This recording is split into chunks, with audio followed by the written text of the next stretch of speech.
ساڵ ڕۆژی شەیدانی گردە درۆزنە و تەپە کوڕەیە 19 ساڵ لەمەوبەر لێرە ترۆریستانی ئەنسار الئیسلام لە سەرەوە پەلاماری هێزی پێشمەرگەیانەدا و پێشمەرگەکانیان شەهید کرد لە دوای 19 ساڵ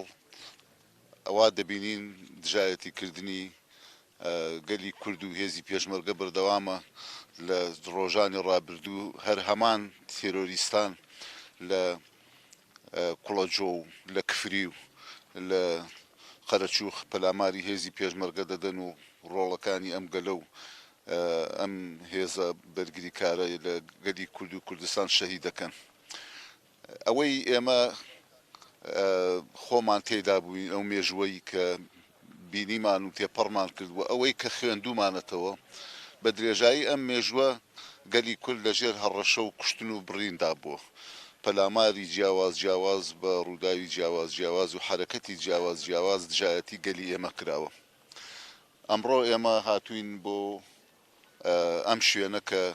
42 پێشمەرگەی تیا شەهید کرا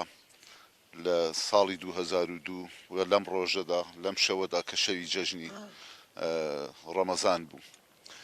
هاتوین بۆ بەرزڕاگرتنی ئەو یادە ئەمە پیشانمانەدات دەرسێکە بۆمان کە پێویستمان ئێمە بە یەکڕیزی گەلی کورد هەیە پێویستمان بە یەکڕیزی حیزبە سیاسیەکان هەیە لە هەموو شتێک گرنگتر یەکڕیزی و تەباییە بۆ بەرەنگاربوونەوەی ئەم حرەکاتان و ئەم دژایەتیکردنەی گەلی کورد و پێویستیژەکە هێزی پێشمەرگە خۆی ڕێبخاتەوە